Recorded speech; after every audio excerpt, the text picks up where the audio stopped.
Oh, we got the funny fight again. Can I get lucky?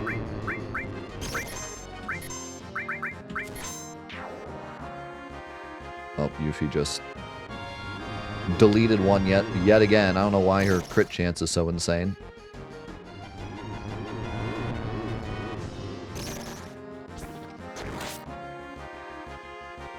No luck.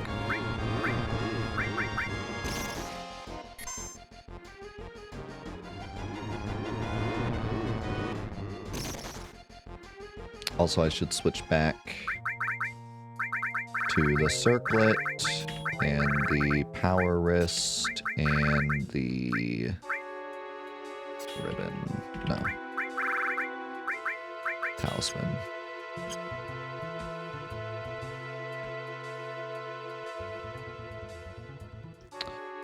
It's more fun to see what the enemies can do during this playthrough than just put on a ribbon and turn everything off. That's another thing about, I've talked a lot about how the enemy AI is kind of misused in this game because I think this is the wrong way. A lot of the mechanics you just never really get to see. But another thing you don't really get to see too much is ailments, because most people will get at least one ribbon. Speaking of which, it's the Marlboro. So the English name of the Marlboro is, of course, a reference to Marlboro cigarettes, which is why he would have bad breath. Although there is no proof of this, and the original Marlboro didn't have the bad breath attack, so it's up to your interpretation whether or not you think this is a reference to cigarettes, or when it started being a reference to cigarettes, or if it ever was a reference to cigarettes. But I think that somewhere down the line, someone realized that Marlboro could be Marlboro cigarettes and gave it the bad breath attack. Obviously the design too is very, it's a giant mouth. He shows up in Gaia's Cliff and in the Northern Cave, but in the Northern Cave version seems incomplete. So in the final dungeon of the game, you can fight this enemy again. And in other games, like for example, Final Fantasy X, there is a Great Marlboro that you fight in the Omega Cave. In this game, it's just a copy of this enemy. So it has the same stats as the Gaia's Cliff version, but he's in the final dungeon. So he's super easy to kill, and he gives crap rewards. In fact, he gives like 100 less XP than a single parasite. If you remember the parasite enemy in the final dungeon, you fight multiple in a fight. This guy gives 100 less XP than just one of those. So it seems like they threw Marlboro in the final dungeon as like a placeholder of, okay, we're going to make some kind of great Marlboro enemy, but let's just throw regular Marlboro in there for now, and then we'll make like a great one later, and then just never did. So now it's just the crap Great Glacier version that's in the final dungeon. So I'm pretty sure that was some kind of mistake. The Marlboro is strangely weak against water. At first, I thought, why would the Marlboro be weak against water? He's like a giant plant thing. And in a lot of the games, he does absorb water. But in this game, he's weak against water. And I thought about it. And actually, do you think maybe he's weak against water because you're like cleaning his mouth? Since this was maybe the first real reference to the cigarettes, maybe the idea was like you're cleaning his mouth with water, and that's why he's weak against it. I don't know, maybe. You can learn bad breath from it, and he uses bad breath more when it's under 50% HP. So using L4 Suicide is a great way to learn it. He's the only source of M tentacles other than the sneaky step, which is missable after you go to the Cave of Gi. So he's the only infinite resource for M tentacles. Its other attacks, Frozen Beam and Bio 2, are both magical, so they don't cancel confusion. So if you get confused by bad breath, his other attacks are magic on purpose so that you don't lose your confuse. So very, very spooky enemy. And look at that, he just spams bad breath on the first turn. What a guy.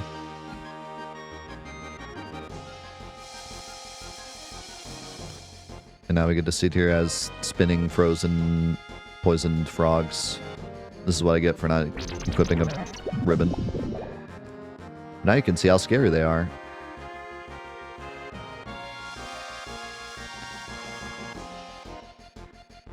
Thank goodness I have that Aurora armlet.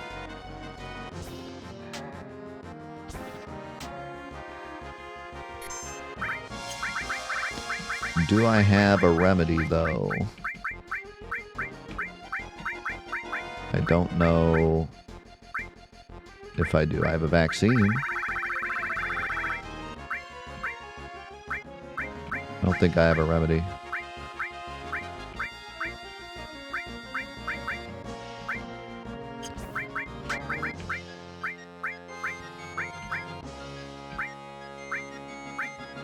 I could use...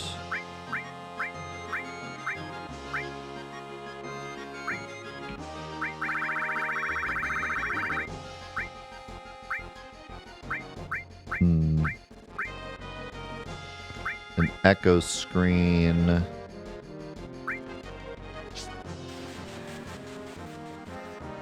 And then maybe steel? I don't know if he has remedies for steel. I don't think he does. I think he has like an echo screen or some crap for a steel. Oh, I still can't steal because I'm a frog. Oh, I do have Maiden's Kiss. Okay. Hold up. We can win this. I'm going to get bad breath again. Like 100%.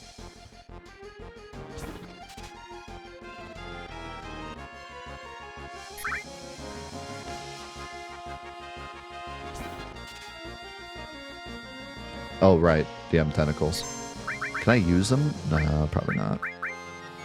And I'm still minied. I can use one cornucopia. Well, this might just kill.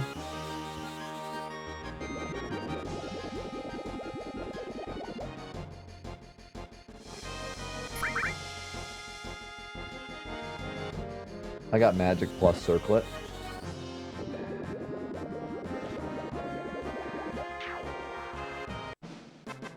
We did it. Us and the mini dead frogs did it. We get to keep our bad breath.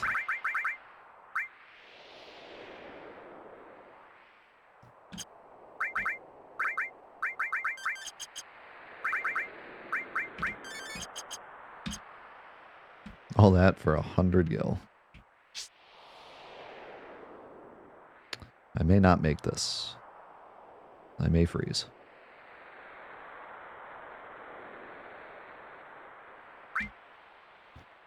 Hurry up, Cloud.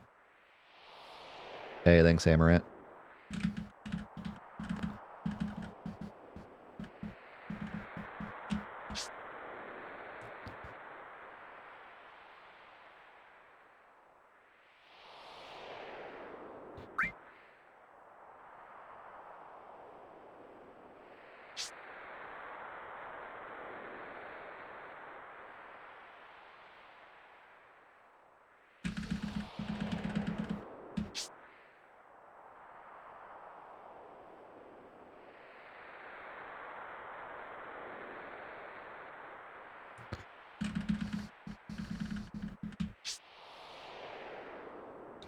If you die on the cliff, you just die. You only wake up in Halzoff's house if you faint or if you die to the snow boss.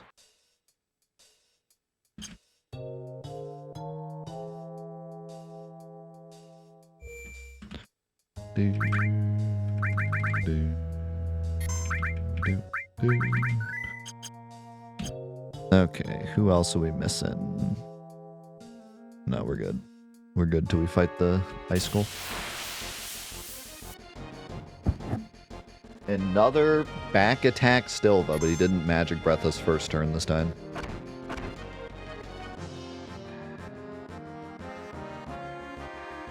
He magic breathed us second turn. This cave is being very mean. We got a back attack first turn magic breath, back attack second turn magic breath, and a first turn bad breath. The cave came to play today.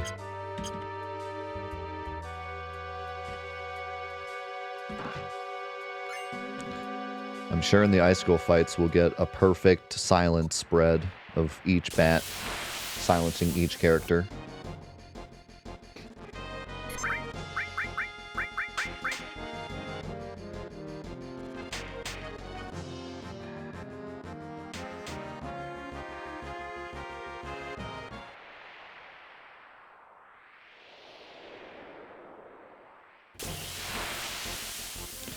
Encounter rate up here. It's always crazy.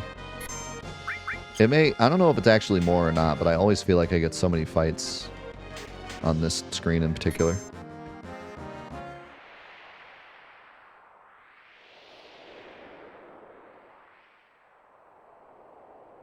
Alright.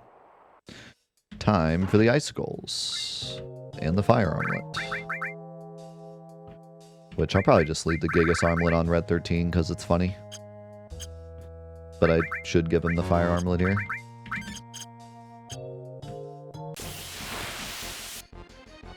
Okay. So. The icicle is weak. Another enemy that's weak against gravity. So like we were talking about earlier, he has a weakness to gravity. He's not just susceptible to it. He's also weak to fire. And strangely, he's weak against earth. I found that very strange because he's like hanging from the ceiling, and almost every enemy in this game, I think every enemy in this game that is off of the ground is immune to earth, but he's not only not immune to earth, he's actually weak against earth. I think it's because, yeah, like you said, I think it's because it like shakes it, you know, you're shaking the icicle and then it falls kind of idea. I really love when they come up with gimmicky weaknesses like that. You know, it makes sense for an icicle to be weak against fire, but then also being very particular and being like, well, if you hit it with earth, it would shake and break, so we'll make it weak against earth as well. Like, it's really cool, some of the things they came up with for the weaknesses. Other times, enemies are just completely random as to what they're weak against in this game. He will only attack when attacked, and he has a 50% chance to respond to an attack with Icicle Drop. So that's all he does. He just has a 50% chance to use Icicle Drop when attacked. Other than that, he just sits there. He will end the battle if killed without giving spoils for any of the alive bats. And another interesting thing about this fight that I always like to show off, you can actually run from them, which you wouldn't think because it's like a forced fight. But you can run from them, and if you run from them, you can then run through the model. So you can actually get all the way across the screen without fighting any of these fights. Now, of course, you have to fight the first 3 icicles to open up the bridge. But you could run all the way to the side and get the elixir, which in the original game has the funny mistake of being called last elixir. But you can get all the way across without fighting them. And this 4th icicle, you don't have to fight at all. The 4th icicle is just for the optional item. So if you wanted to grab the elixir without fighting this last one, and then just jump down afterwards, you could.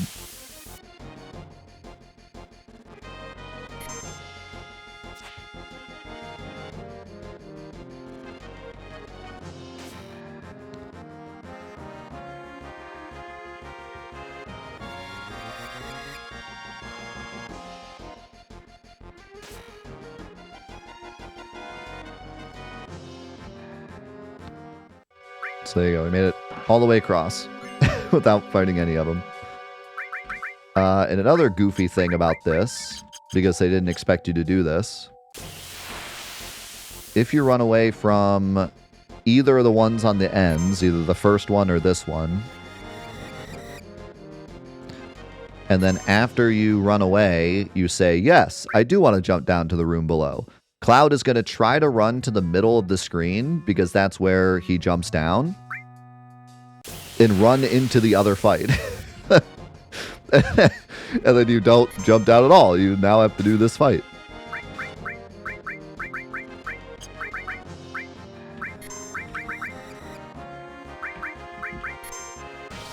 Which I found out the hard way during the lowest level challenge, I think it was. Because I tried to run away to like survive and then clicked yes to jump back down and then got into another fight and died. Or actually, no, it wasn't even... I actually won the first fight, and then I wanted to jump down to go save. But if you select yes, it just starts the next fight. So even if you don't do this runaway thing, you can get played by that.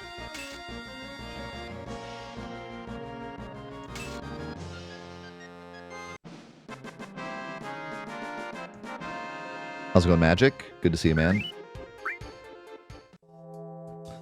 And then, as it's falling, Cloud jumps down.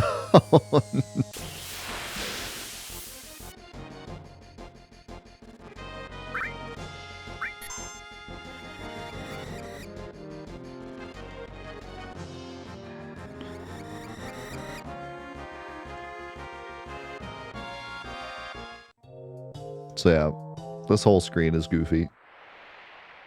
Oh, sorry to hear that, Magic. Sick just in time for Christmas.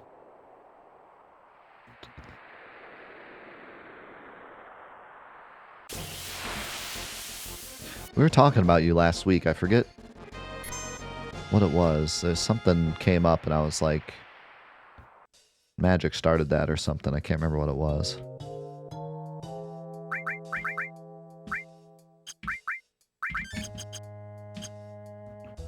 He said awful things. So yeah, even if you get here normally and you do the normal thing where you walk up and fight this icicle and kill it, which by the way, like I said, the icicles are weak against gravity, so if you can go quick enough before Cloud gets silenced, you can one-shot it with a laser. The smarter way to do it is just give Cloud a ribbon and then use laser, and this fight's free. There you go.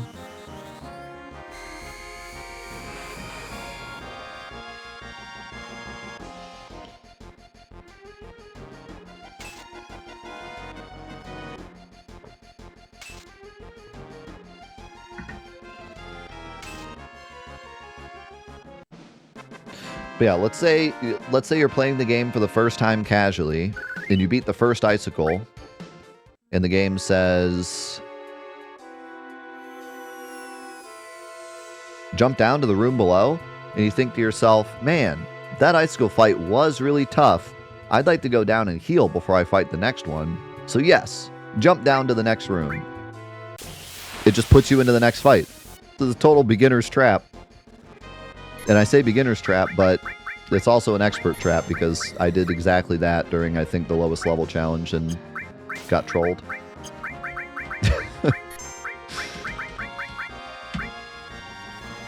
Also, I love the animation of Clim Hazard on these icicles. It looks like perfect.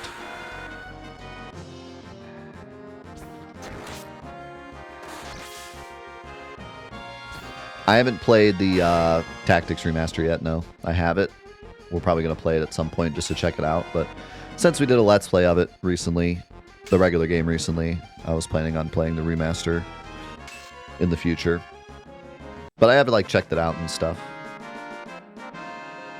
It is. It's good. I really like how they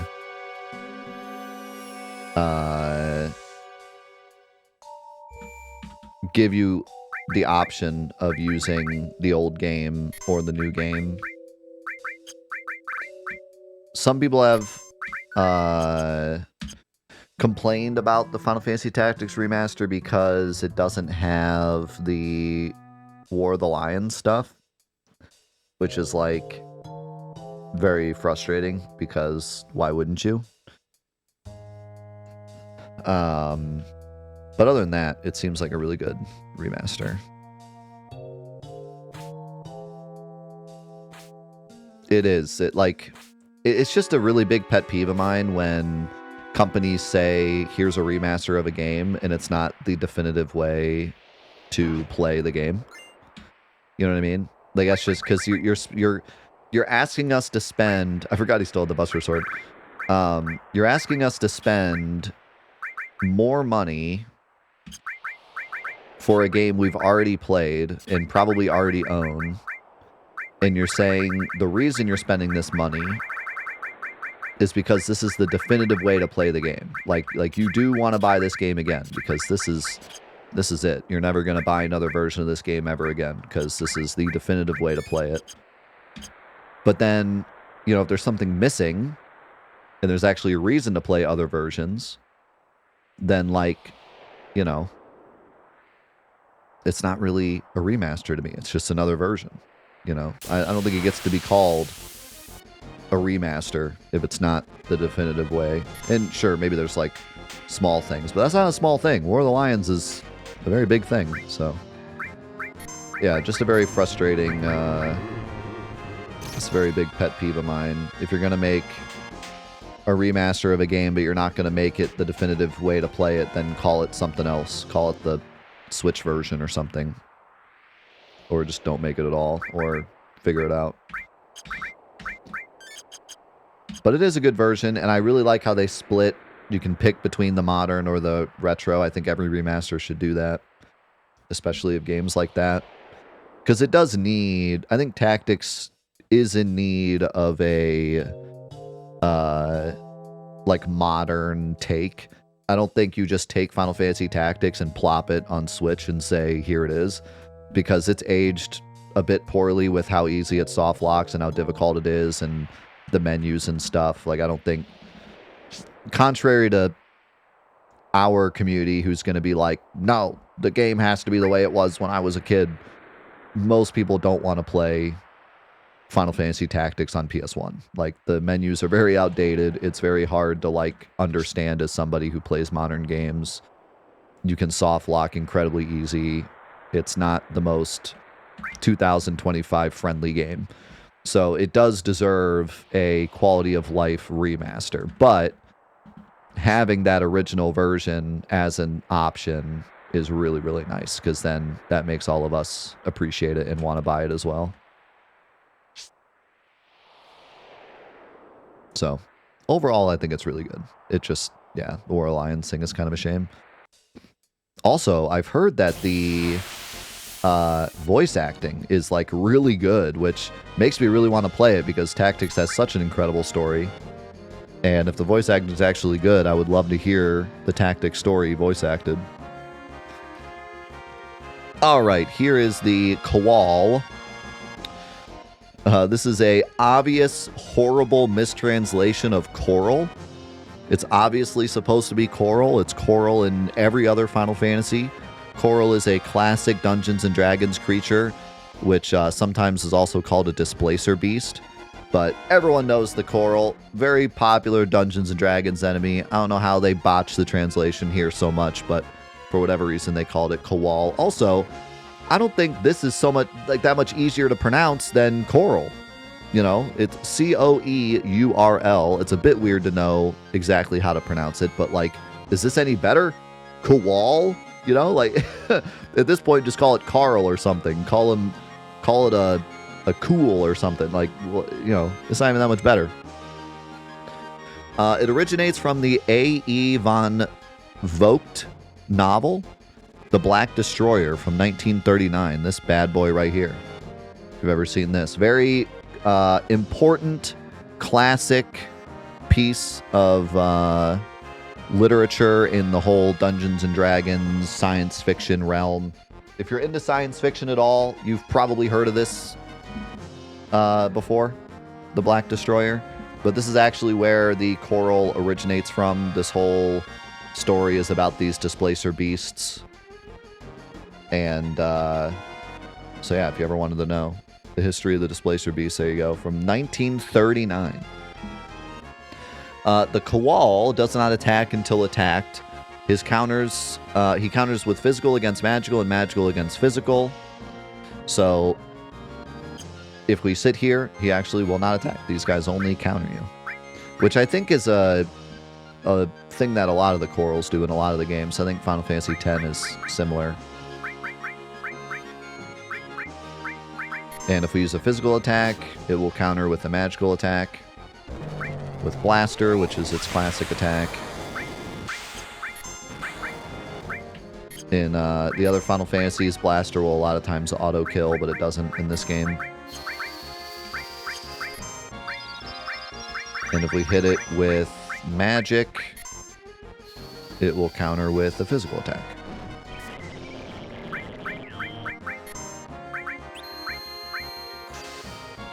Which does not do much. It's too bad these guys aren't too scary in this game, because in a lot of the other games, they're very scary.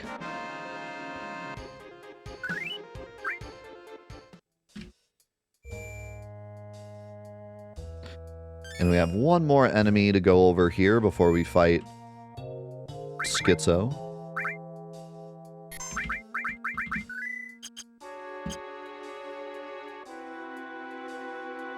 You probably know who it is.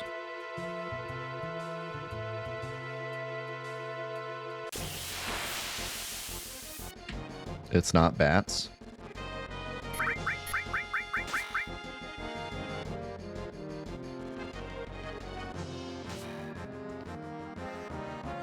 Looks like those beasts have been displaced.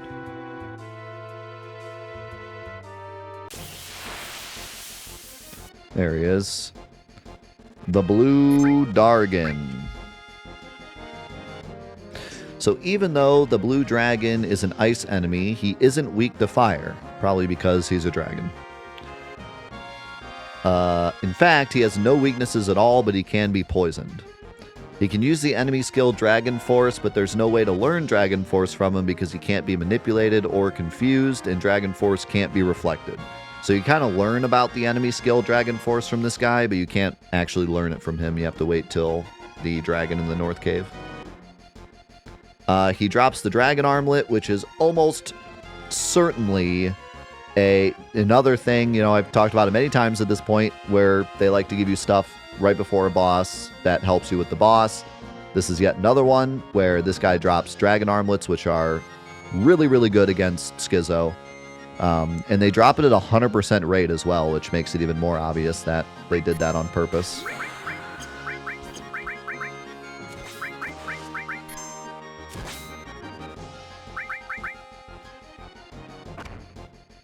Ow.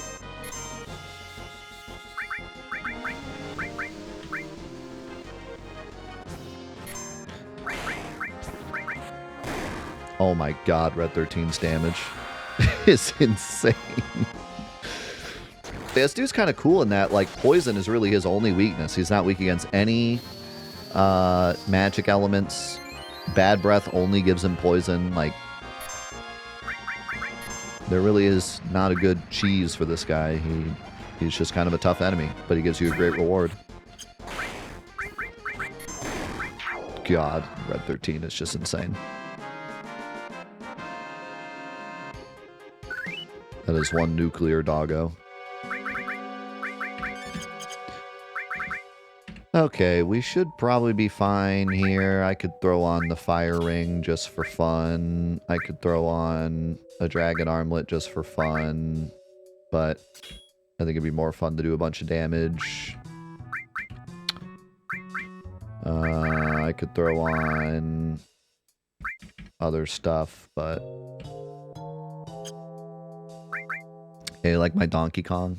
My son got that for me for Christmas.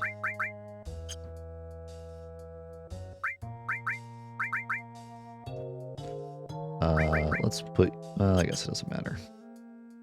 Alright. Schizo time.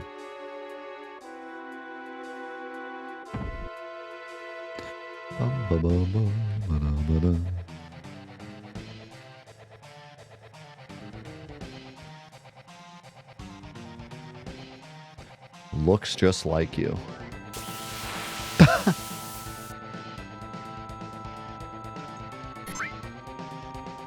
That's so funny, your band. Alright.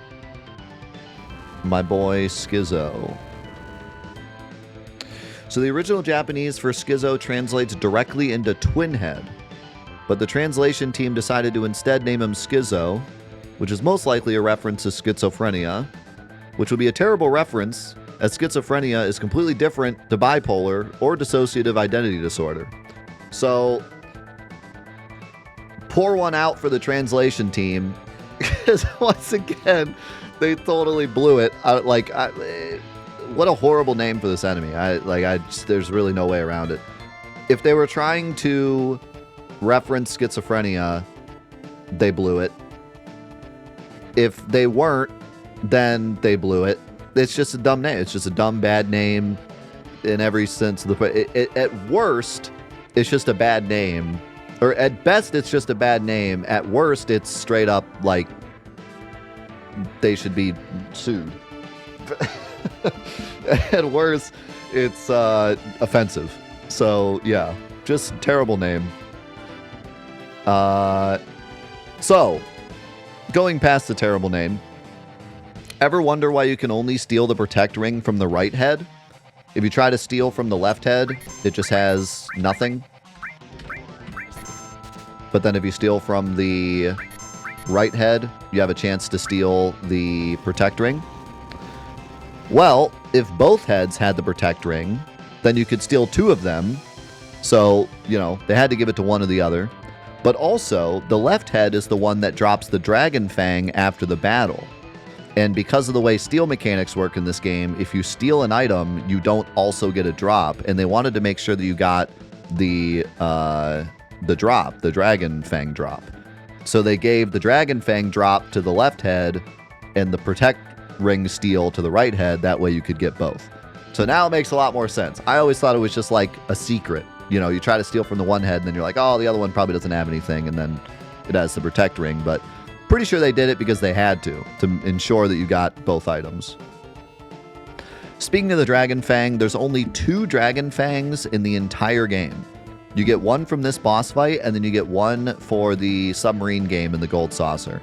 Those are the only 2 Dragon Fangs in the entire game. If you don't hang on to one until you get the debut item, and then like use the debut item glitch to duplicate it, you will only ever have those 2. One thing I never knew is that the left head counters every 6 hits with Tremor, but the right head counters every 5th hit with Tremor. Don't know why, but that's the way it is. I always thought it was 6. I always thought it was 5 with both heads. But the left head actually takes an extra hit to counter. I don't know if that was on purpose or not. If Schizo runs out of MP, it won't counter or attack anymore, but it'll still do its final lightning attack when each head dies. Schizo can be a big problem for certain challenge runs, not only because you need protection from elements or else he can be a huge problem, but also the fight causes an inescapable encounter glitch afterwards, since they forgot to remove the no escape flag after the fight.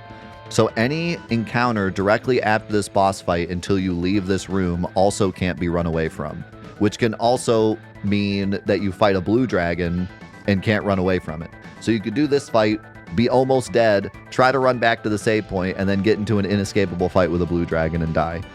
I don't think many people would run into that casually, but in challenge runs, I've had multiple challenge runs die to getting an inescapable attack or inescapable fight right after this boss, especially the lowest level, because we could not fight another fight.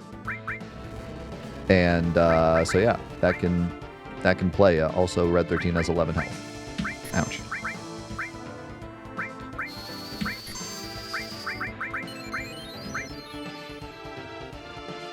I don't think I need the Protect Ring, and it takes forever to steal, so I think I'm just gonna miss it.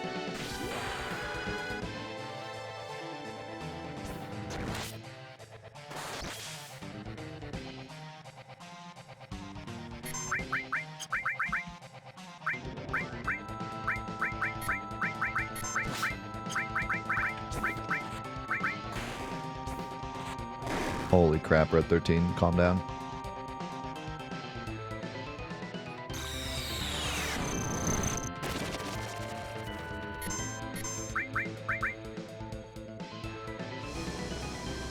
If you've missed any of this series, the whole thing's on YouTube. And I plan on doing like a summary of all the trivia afterwards, but I recommend watching the whole series if you can. I know not everyone has time to watch the whole series, but there's a lot of like cool talk we've had in between all of the trivia that I think is worth listening to. But yeah, I plan on doing like a supercut of all the trivia after the playthrough.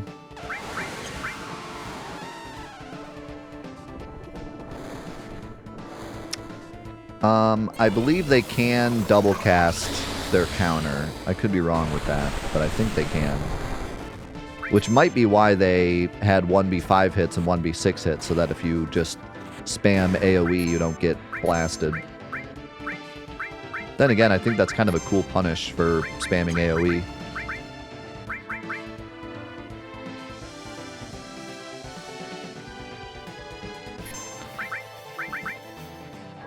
Yes, Final Fantasy VII trivia to fall asleep to. And then you don't fall asleep because it's too interesting, and then you get mad at me and yell at me in the comments.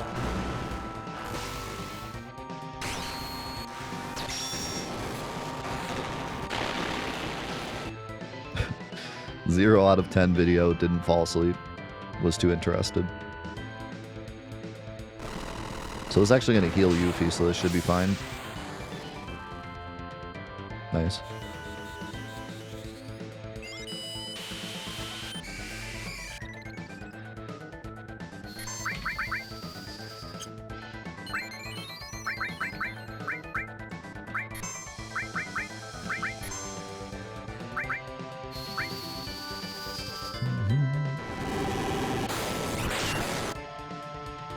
Cloud doing 4K with Comet now.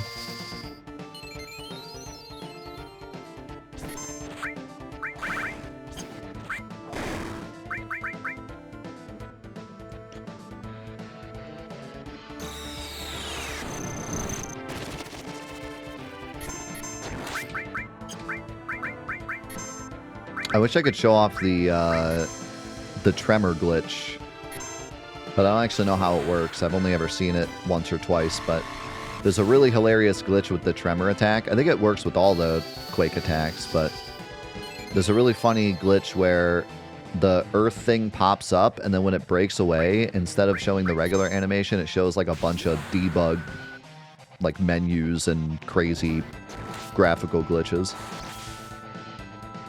I've seen it several times just casually, like without doing anything special.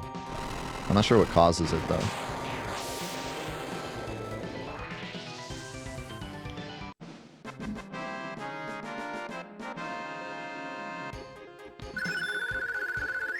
There's the Dragon Fang. Alright, so I'll show you the, yeah, maybe. I don't know if I've ever seen it outside of a mod, come to think of it. It might be a mod thing. So just to show you, if you're trying to run back to heal and you get into a fight in this tunnel, hopefully it's not a dragon. Maybe I should give myself some MP just in case.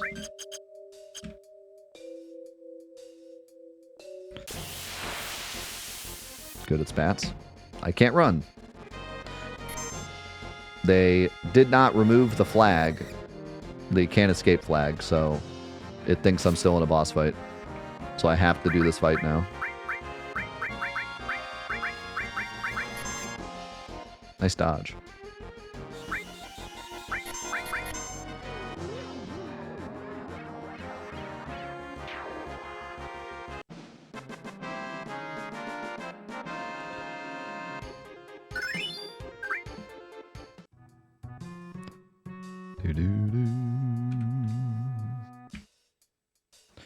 Alright, I think we have enough time to do just the next little bit, and then we're moving on to Final Fantasy X for the day.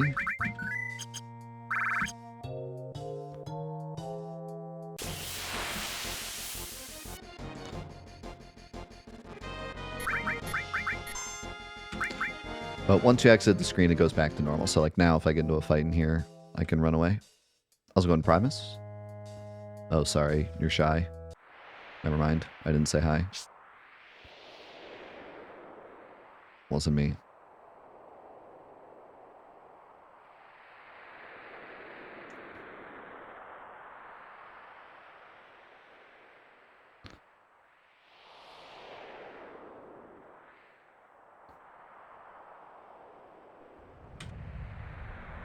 Run away. I don't want to look. I don't want to look at this. I'm staying down here.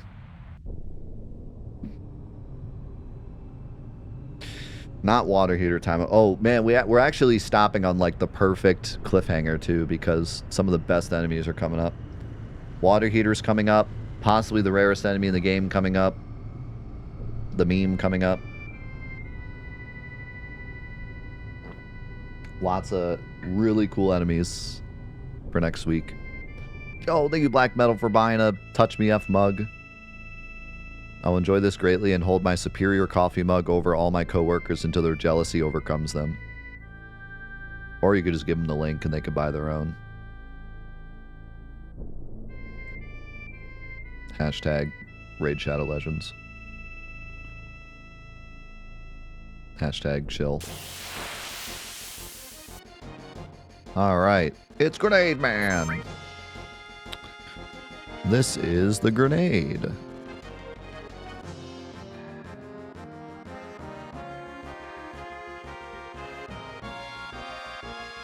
I'm Grenade Man. So the grenade has an attack called Eruption that does damage to the entire party, but there is no code written to use it. And he's also not immune to fire, but only takes half damage from fire, which is odd. You would expect him to be completely immune to fire. And it's kind of a shame that we don't get to see this Eruption attack, because it seems really cool, but they just forgot to give him code to use it. It's on his table. There's no reason he shouldn't use it. He just don't use it.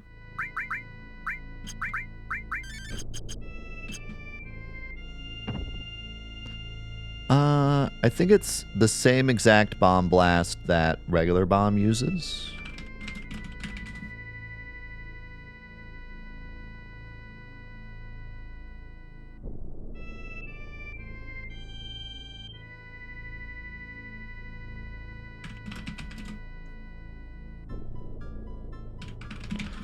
So I think it's still percentage based. Let me look though, because I'm curious.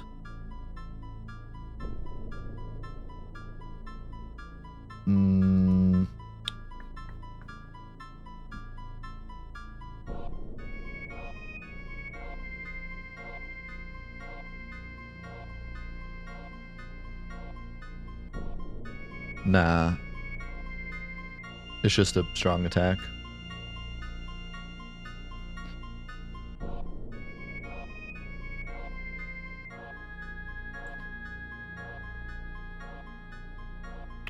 Also, I believe this is the only spot he shows up, so he's kind of rare. I would imagine a lot of people have never even seen Grenade.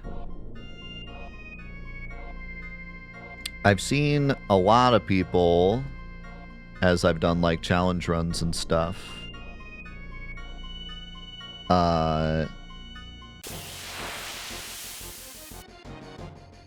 never see this enemy. Every time I fight this enemy in challenge runs, because I do it a lot to get Gigas armlets, people say, like, I've never seen this enemy. But this is the Gigas. This guy doesn't appear in the Brady Guide. They just straight up forgot to put him in the Brady Guide. He's the only source of the Earth Mallet item, and is the only source of infinite Gigas armlets, as the only other Gigas armlet drops from Demon Wall. So you can only get Earth Mallets from this guy. So if you've ever done like a 100% playthrough, you've seen him. Since this enemy is gone once you finish the Whirlwind Maze, this is the only time in the game to get Earth Mallet. And surprisingly, even though he doesn't show up in the Brady Guide, he's only in this one screen in the game. He actually has concept art. And this concept art is kind of sick because you see Cloud like looking up at him. Like, whoa, this dude's huge. This dude's massive. So pretty neat. Ooh, I think he does show up in the battle arena, yeah. Isn't he like a potential boss in the battle arena? Yeah, I think so. Unless I'm thinking of Proud Cloud. I don't remember if he can be poisoned or not.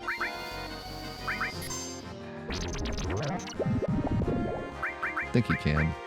Ooh, we got Stardust Ray. See you later, buddy. Nice knowing you.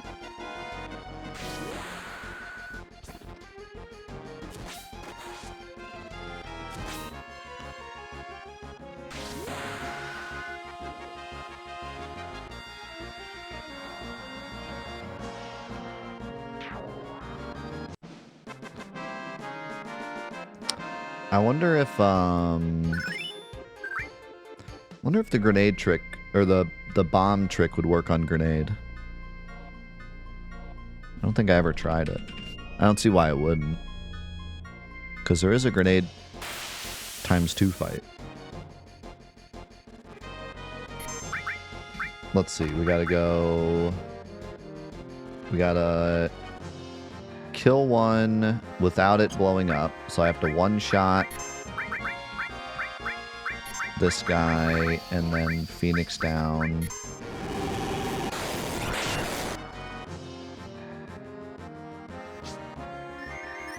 And then we just do it again, right?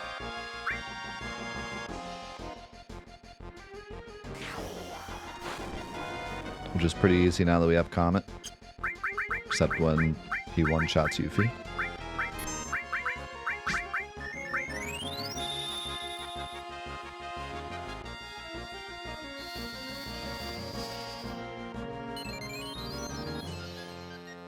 How's it going, Bio?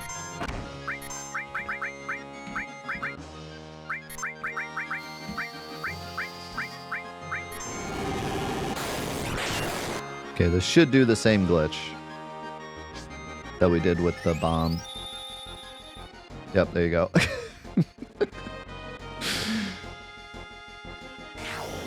Beautiful.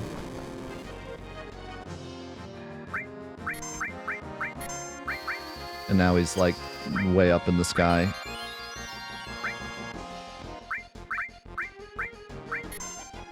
If I use Comet on him, the screen I have to pan up way up high. He's way up there.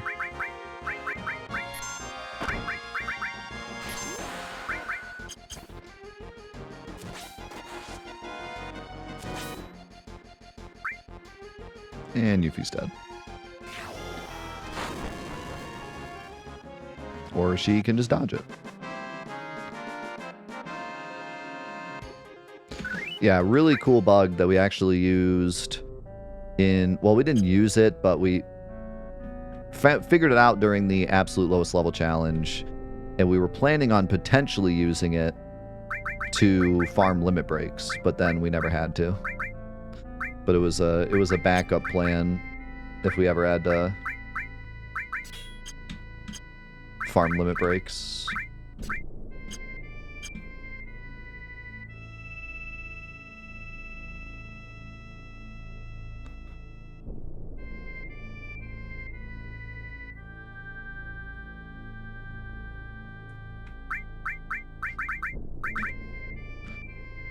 All right, Vanna. You can have the fire armlet. And power wrist, I guess. I don't know. Actually, you need the power wrist.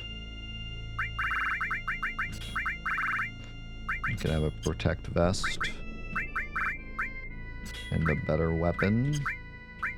And you can have all of this.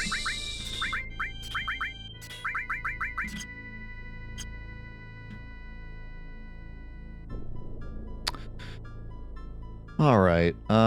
You know, we still have time.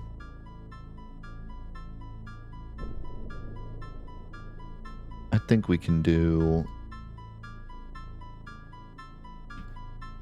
the enemies here because we got to do the meme.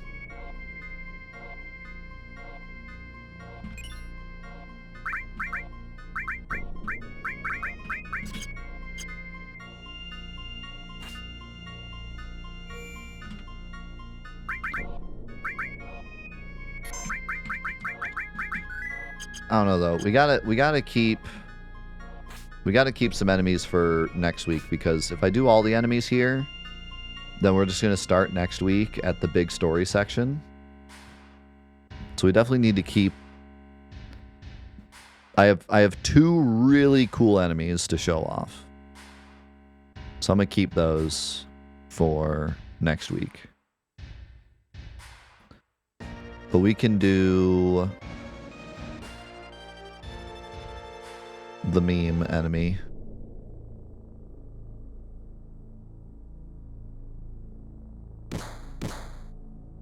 And we can also do this guy.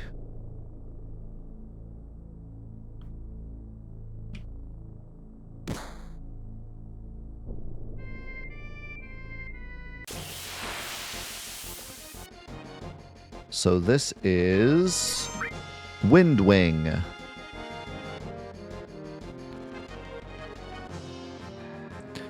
So I always thought that this enemy was missable and only available by bumping into the whirlwinds, but he also appears in the battle arena post Highwind, so it's so he's actually available at the end of the game anytime you want to fight him. You can learn White Wind from him by damaging him any amount, but if you damage below 50% or 25%, he'll definitely use it on the next turn, and then confusing him. But it's much easier just to learn White Wind from Zemzalet earlier in the game. But if you forgot to get White Wind, you can like damage him and then immediately confuse him. And if you're lucky, he'll get confused and use White Wind on you. And then he can also use Arrow 3 randomly, just like Raps. And if he does that, may God have mercy on your soul, because it does a bajillion damage. And there's next to no way to protect against it. At this point, you at least have Magic or Big Guard or M Barrier. But you still only have Chocomog as your only wind protection.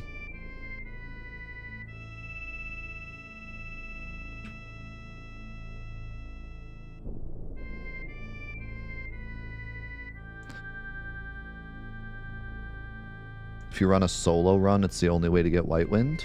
How's come? Because of the Zemzalet MP thing? Gremlin. You can get White Wind as a solo character, but you would just have to manipulate him before he takes a turn and uses Thunderbolt. You'd have to hope he uses a physical attack and then manipulate him on your first try. Although, actually, you would have... because then you'd be stuck. You would have to... Well, wouldn't he have one more Thunderbolt? Yeah, but it wouldn't get rid of his Manipulate. You would have to get him down to, like, 10 HP. You would have to get him down to 10 HP, throw an Ether on him, have him use a physical attack, and then manipulate him. And then you could do it. You could use a White Wind, and then use his last bit of MP to Thunderbolt himself and kill him. That'd be the only way to do it. Okay, Gremlin has 2 separate Fury animations based on missing HP, but both are just animations and do nothing. So I'll show that off here. Ooh, or you could poison him. Yeah, that would work. So when you hit him with someone who isn't Red 13, because Red 13 does 7 million damage, he does this, and that actually does nothing. I always thought it was like increasing his attack or something, but it's just an animation. Doesn't change his AI, doesn't do anything. It's just, they're crazy gremlins, and they get angry. They do crazy stuff. Okay, and then I have one other really cool thing to show. But first we gotta wait for him to do it. So he has an attack called Badmouth. Here it is. And all these, like, things come out, and then it just does damage. I think it causes Fury, too. And people have thought in the past, like, it's called Badmouth, and a bunch of Japanese text, like, goes around, so maybe those are, like, curse words in Japanese or something. But I found this really cool section in the... And let me bring up my thing here so I can see my screen.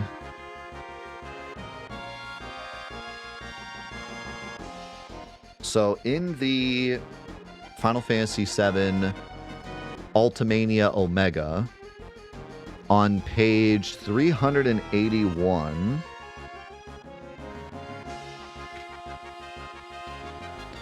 there is a screen here, or shouldn't say screen, page here.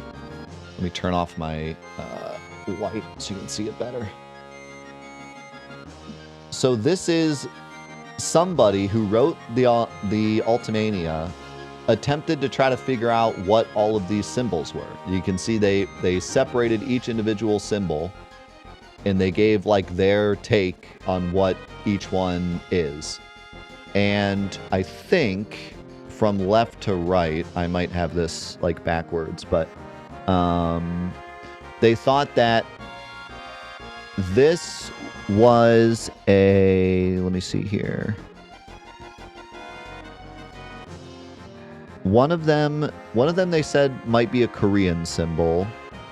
One said it's a trident. That's the trident. And then they also said that one of these, I believe the one on the end, this one here, the eyeball, they said that this is most likely the Fuji TV logo. Which if I show you that,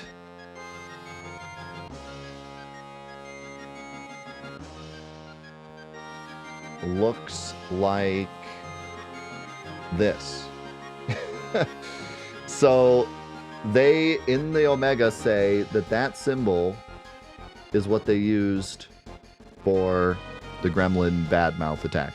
I have no idea if they're correct or not, but that's what it says in the Ultimania, in the official Square publication. So your guess is as good as mine if that's actually what it is, but I just find it interesting that they even say that. They'll just say like, oh yeah, it's all just like symbols. Somebody in the Ultimania was like, oh, that's the Fuji TV symbol, for sure.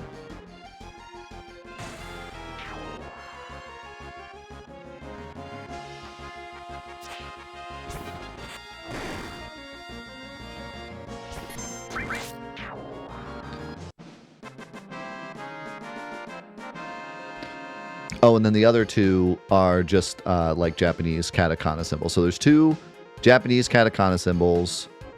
One is a Korean symbol. One is a trident. And then the last one is the Fuji TV logo, is what they say. Whether or not they're right, I don't know. All right. Then we have one more enemy. Say it with me, chat. Our favorite enemy in the game.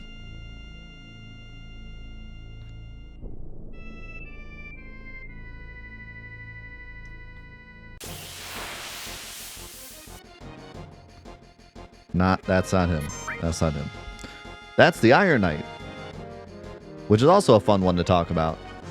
So the Iron Knight is a pretty forgettable enemy in Final Fantasy VII, but somebody really liked the design because it returns in Final Fantasy IX as Iron Knight again with a very similar look.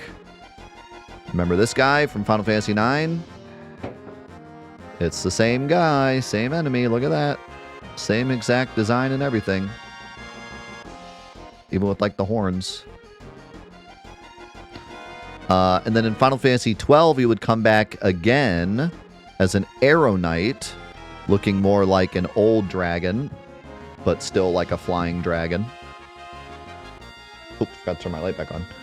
And then in Lightning Returns, Final Fantasy XIII, he would return again as an Arrow Knight, but this time he's one of two super bosses in the game. So if you remember this guy from Final Fantasy XIII Lightning Returns, he's the guy that randomly stalks around in the desert, and if you accidentally run into him, he's a super boss that completely obliterates you the first time you fight him. This guy's actually supposed to be a reference to this dude. As you can see, he's like a dragon that's like on the ground. I never made that connection. But same name, same look.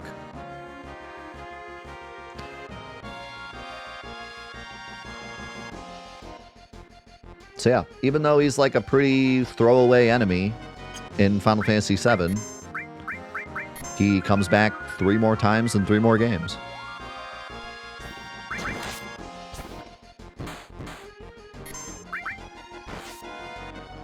Talk about plagiarism.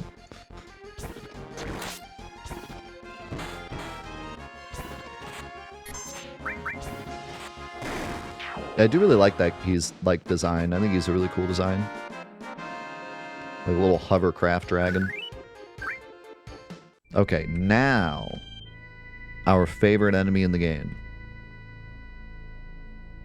For sure. There he is. The water heater. There he is. You love him. You love to hate him. You hate to love him. It's the water heater. So we've always called this enemy a water heater because, like, what the heck is he even supposed to be? I always thought he looked like a water heater, so I always called him water heater, and then it just kind of became a meme, and now we always call him that. What he's actually supposed to be is probably a tombstone, but because he's called Sculpture, we really don't know for sure. But he's probably supposed to be a tombstone. Now, like, I tried to find a good picture of, because I've seen before, like, tombstones have this, like, cloth thrown over them, and then candles put on top. Usually, like, especially for Dia de los Muertos, they would put candles around tombstones. So, like, I think what it's supposed to be is like a tombstone with a cloth over it and then candles on either side. Or like an altar of some kind. But what throws it off is this. I don't know why it has like legs and why they look robotic. You know, so I think that's what really throws it off. If it was just sitting on the ground, it would be a lot like that tombstone enemy in Final Fantasy IX. Or I guess it's not a tombstone, but it's like a statue. But because of the legs, it just really throws it off. And then the fact that the candles don't look like candles, but they look like tubes, and then like fire coming out, it just looks like an air heater or a water heater. Now, here's what's really interesting, though. If you cast Cure on these guys,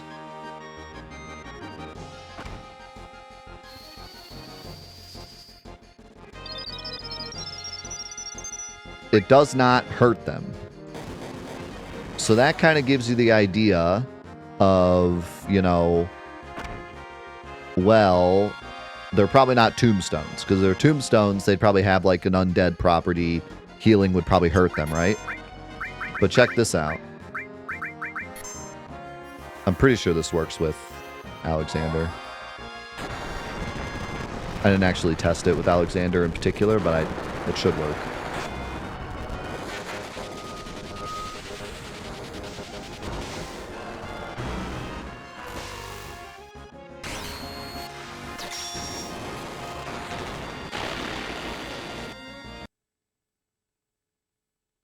They get insta-killed by holy damage. So, like, I think they are tombstones. I think that's for sure. They have to be tombstones, right? Why else would they get insta-killed by holy damage? They gotta be tombstones. Confirmed, must be tombstones. On top of that, they also are immune to petrification. So, I don't know. I think they're tombstones. Gotta be. Gotta be tombstones. I'm convinced. Also, they use Fire Shell more times in a row based on missing HP, up to 3 times in a row in one turn if they have really low HP. Which is another interesting thing you'll probably never see. But yeah, I think insta-death by holy confirms it for me. And of course, you could put added effect or Elemental Alexander on your weapon, and then you would insta-kill them with a regular attack, which is pretty cool. But it's even funnier to see Alexander just wipe them. But yeah, any holy damage at all will insta-kill him. Not just deal extra damage, insta-kill him. So yeah, that's it. That's it for Final Fantasy VII Trivia today. Thank you guys so much for being here. This was incredible. We're going to move on to Final Fantasy X now, where we have a monumental task ahead of us. We have to beat Seymour Flux. It's going to be insane. But for now, we got to say goodbye to YouTube. YouTube, thank you so much for watching the Final Fantasy VII Enemy Trivia Challenge. Hope you had an amazing holiday. By the time you're watching this, it's going to be either close to or actually, I think New Year's Day is when this episode's going to come out. So Happy New Year! It's 2026 by the time you're watching this. Hope you had a great New Year. Hope you had a great holiday season. Thank you again for all the support and love. It's been amazing, incredible. I know I say that every week, but I do genuinely mean that. You have no idea. You know, I had a huge struggle these last couple of months, and we're all through it now, but I cannot tell you enough how much your support and just being here and enjoying this series and everyone that's reached out genuinely really did help me when I really needed it most. So thank you so much for being a part of this series. Whether or not you just watch it on YouTube, or you did super comments, or you've come over to the Twitch, or you've joined the Patreon, or you've ordered a Touch Me F mug, it all helps so much, and it's really not even financially, but just, you know, has helped me a ton. So thank you for being a part. We will see you in the next episodes of the Final Fantasy VII Enemy Trivia Challenge. Peace.